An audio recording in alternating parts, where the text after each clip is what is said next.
नमस्कार, आप देख रहे हैं DRS24 और मैं हूं आपके साथ श्वेता। तो चलिए रुक करते हैं आज की प्रमुख और बड़ी।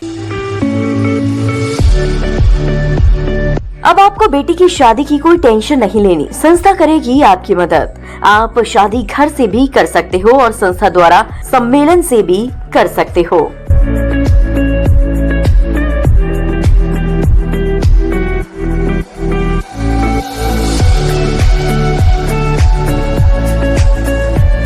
आगरा पहुंचे भाजपा के राज्यसभा सांसद डॉक्टर सुधांशु त्रिवेदी ने एक बार फिर कांग्रेस नेता राहुल गांधी पर तीखा हमला बोला है। आगरा दौरे के दौरान उन्होंने राहुल गांधी की हालिया बयानबाजी को लेकर कहा कि पाकिस्तान में आसिम मुनीर चुनाव हारने के बाद फील्ड मार्शल बने और यहां राहुल गांधी बन गए फील्ड मास्टर। सांसद त्रिवेदी ने राहुल गांधी की आलोचना करते हुए कहा कि वह नेता प्रतिपक्ष बनने के ना तो सक्षम है और ना ही परिपक्व। उन्होंने कहा कि राहुल गांधी का बयान पाकिस्तान की मीडिया में सुर्खियां बटोर रहा है। जो बातें पाकिस्तान के प्रधानमंत्री, सेना प्रमुख और आतंकी सरगना भी नहीं बोल पा रहे हैं, वही राहुल गांधी बोल रहे हैं।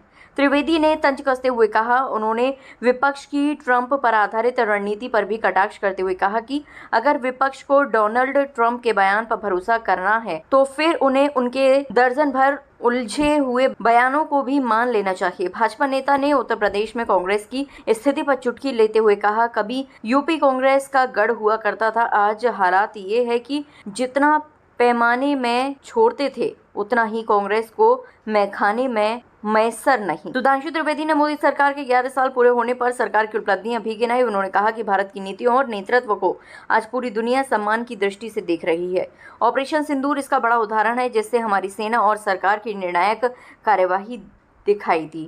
प्रधानमंत्री श्री नरेंद्र मोदी जी के नेतृत्व में भारतीय जनता पार्टी और एनडीए की सरकार के 11 वर्ष पूर्ण हुए। ये 11 वर्ष का समय भारत के इतिहास में बदली हुई सरकार का नहीं, बल्कि एक बदले हुए युग का प्रतीक।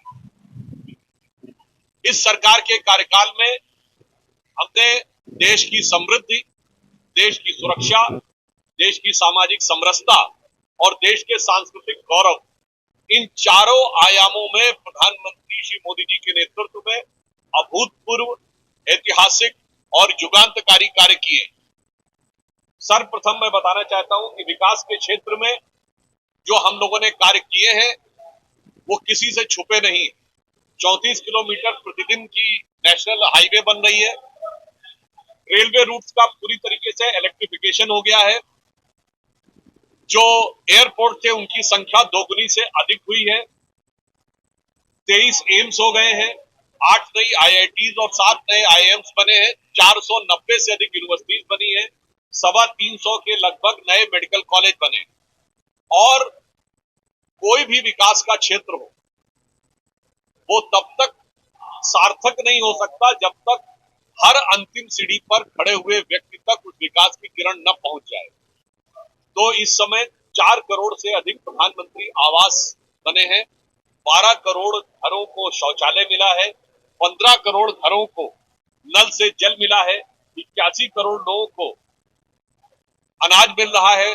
और इतना ही नहीं है, 97 करोड़ भारत में इंटरनेट कनेक्शन हुए हैं, 1 अरब 16 करोड़ फोन लोगों के हाथ में है। उस दृष्टि से यदि देखें, और किसान सम्मान निधि, आयुष्मान भारत और जेनेरिक मेडिसिन के द्वारा एक प्रकार से हम कहें तो पढ़ाई की भी व्यवस्था, कमाई की भी व्यवस्था और दवाई की भी व्यवस्था सुनिश्चित करने में केंद्र सरकार ने अभूतपूर्व योगदान दिया है। 55 करोड़ जनधन खाते हैं और IMF और वर्ल्ड बैंक की रिपोर्ट में कहा गया है कि एक्सट्रीम पॉवर्टी यानी जो अत्यधिक निर्धनता को लगभग भारत ने समाप्त करने में सफलता हासिल की। हमारी 1% से कम आबादी अब निर्धनता यानी गंभीर निर्धनता की स्थिति में है। 27 करोड़ लोग गरीबी की रेखा से ऊपर आए। अब सोचिए आप कि विकास और समृद्धि तब तक सुनिश्चित नहीं हो सकती जब तक सुरक्षा देश की सुनिश्चित। देश की आंतरिक और बाह्य सुरक्षा में कितना बड़ा युग परिवर्तन हुआ है इसको आप समझ सकते हैं। हमारी केंद्र में सरकार आने से पहले, मोदी जी की सरकार आने से पहले देश का कोई ऐसा क्षेत्र नहीं था जहां बड़ी सहजता के साथ आतंकी हमले न होते। दिल्ली हो, मुंबई हो, जयपुर हो, पुणे हो, गुवाहाटी हो, नागपुर हो, उत्तर प्रदेश में आपको याद हो लखनऊ, फैजाबाद और वाराणसी की अदालतों में धमाके हुए थे। रामपुर में सीआरपीएफ कैंप के ऊपर अटैक हुआ था। अयोध्या में श्री राम मंदिर के ऊपर आतंकवादी हमला हुआ था। आज वो आतंकवाद की वारदातें सिमट कर दक्षिण कश्मीर के 4 जिलों तक रह गई।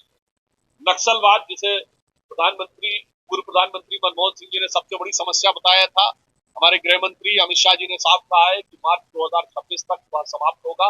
और आपने देखा कि अभी बस्तर में इतना बड़ा ऑपरेशन हुआ, तो आंतरिक सुरक्षा के मामले में एक दौर था हमारी सरकार आने से पहले, जब रेलवे स्टेशन, बस अड्डे, सार्वजनिक पार्क में लिखा रहता था कि चीज को छुइएगा नहीं, धमाका हो सकता है। आज वो दौर समाप्त हुआ। वायु सुरक्षा के संदर्भ में भारत ने जो अपनी सॉफ्ट स्टेट की इमेज थी, उसको पूरी तरीके से बदलने में सफलता हासिल की है। 2016 में पुरी में सर्जिकल स्ट्राइक हुई, भारत की थल सेना ने जाकर आतंकियों का कैंप नष्ट किया। 2019 में एयरफोर्स के माध्यम से बालाकोट में आतंकियों का लॉन्च पैड नष्ट किया। और अभी ऑपरेशन सिंदूर में हमारी सेना ने अप्रतिम शौर्य का परिचय देते हुए लश्कर-ए-तैयबा और जैश-ए-मोहम्मद के हेडक्वार्टर्स को नष्ट किया और पाकिस्तान की सीमा में 100 किलोमीटर से लेकर 177 किलोमीटर अंदर सरगोदा तक जाकर अटैक किया है। यानी अब भारत ने बहुत स्पष्ट कर दिया, आतंकवाद के साथ वार्ता प्रभावित नहीं होगी। आतंकवाद से पहले वार्ता प्रभावित नहीं होगी, ये कांग्रेस की सरकार की सोच थी। हमने कहा आतंकवाद के साथ वार्ता नहीं होगी, खून और पानी नहीं बहेगा। और इस बार भारत ने एक नीतिगत परिवर्तन किया है कि अब आगे any act of terrorism will be considered as act of war, अर्थात अब कोई भी आतंकी घटना होगी, अब भारत इसको अपने ऊपर किए गए हमले के समकक्ष मानेगा।